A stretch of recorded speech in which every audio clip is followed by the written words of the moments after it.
എന്നും നിലപാടുകൾ തുറന്നു പറയുന്ന യുവനടനാണ് ഷെയ്ൻ നിഗം.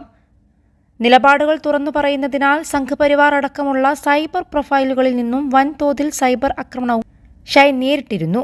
കഴിഞ്ഞ ദിവസം റഫേൽ ഇസ്രായേൽ നടത്തിയ കൂട്ടക്കുരുതിക്കെതിരെ എല്ലാ കണ്ണുകളും റഫേലിലേക്ക് എന്ന് പോസ്റ്റിട്ടിരുന്നു.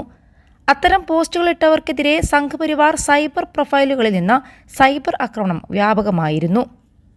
അതിനിടയിലാണ് പുതിയ സ്റ്റാറ്റസുമായി ഷെയ്ൻ നിഗം രംഗത്തെത്തിയിരിക്കുന്നത്. കഫ്യ ധരിച്ച ചിത്രത്തിന് സുഡാപ്പി ഫ്രം ഇന്ത്യ എന്ന ക്യാപ്ഷനോടെയാണ് പുതിയ സ്റ്റാറ്റസ് ഇട്ടിരിക്കുന്നത്. പുതിയ സ്റ്റോറിയും സോഷ്യൽ മീഡിയയിൽ വലിയ ചർച്ചയായിരിക്കുകയാണ്. മമ്മൂട്ടിയെ അടക്കം സുഡാപ്പിയും ജിഹാദിയുമൊക്കെ ആക്കുന്ന സംഘപരിവാർ പ്രൊഫൈലുകൾക്ക് അതേ പേരുപയോഗിച്ച് നേരിടുന്ന ഷെയ്ൻ നിഗത്തിന്റെ പോസ്റ്റിന് പിന്തുണയുമായി നിരവധി പേർ രംഗത്തെത്തി. ഇസ്രായേൽ നരഹത്യ തുടരുന്നതിനിടെ ഫലസ്തീൻ ജനതയ്ക്ക് ഐക്യദാർഢ്യവുമായി സൂപ്പർ താരം ദുൽഖർ സൽമാൻ കഴിഞ്ഞ ദിവസം രംഗത്തെത്തിയിരുന്നു. റഫേലിലെ ഇസ്രായേൽ അതിക്രമണങ്ങളുടെ പശ്ചാത്തലത്തിലാണ് താരത്തിന്റെ ഐക്യദാർഢ്യം. എല്ലാ കണ്ണും റഫേൽ എന്ന തലവാചകത്തോടെ ഇൻസ്റ്റഗ്രാം സ്റ്റോറി ക്യാമ്പയിനിൽ പങ്കുചേരുകയായിരുന്നു ദുൽഖർ. അതേസമയം ഇസ്രായേൽ കൂട്ടക്കുരുതിക്കിരയായ റഫേലിലെ കുട്ടികൾ ഉൾപ്പെടെയുള്ളവർക്ക് പിന്തുണ പ്രഖ്യാപിച്ച Indian cricket team captain Rohit ശർമ്മയുടെ ഭാര്യ ഋതിക സജ്ദക്കർക്കെതിരെ രൂക്ഷമായ സൈബർ ആക്രമണം നടന്നു.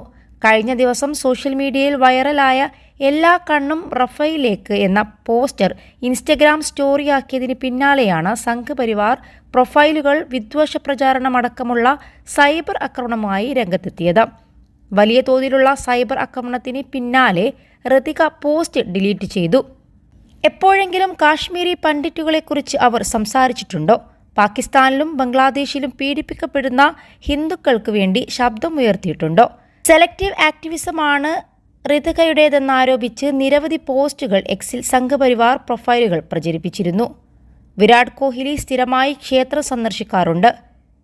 MS ധോണി സ്ഥിരമായി ഭഗവത്ഗീത വായിക്കാറുണ്ട്. എന്നാൽ രോഹിത് ശർമ്മ ഓസ്ട്രേലിയയിൽ പോയി പശുമാംസം കഴിക്കുന്നു.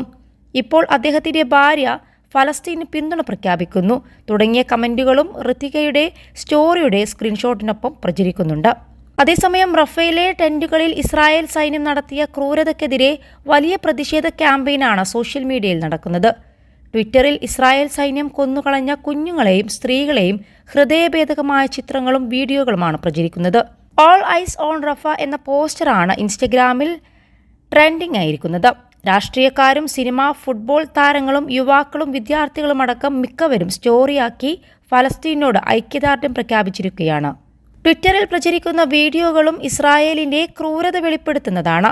വെടിയുണ്ട തുളച്ചുകളഞ്ഞ കുഞ്ഞിന്റെ തലയും പിടിച്ചു നിൽക്കുന്ന രക്ഷാപ്രവർത്തകരും, കഴുത്തറ്റുപോയ ഉടലിൽ ബാക്കിയായ കുഞ്ഞുമക്കളുടെ ശരീരം ചേർത്ത് പിടിച്ചു നിൽക്കുന്ന പിതാവും, ബോംബുകൾ തുപ്പിയ തീയിൽ വെന്തു നീറിപ്പോയ കുഞ്ഞുടലുകൾ പിടിച്ച് അലമുറയിട്ട് കരയുന്ന മാതാപിതാക്കളും ചിത്രങ്ങളും വീഡിയോകളുമാണ് ട്വിറ്ററിൽ വൈറലായി മാറിയിരിക്കുന്നത്.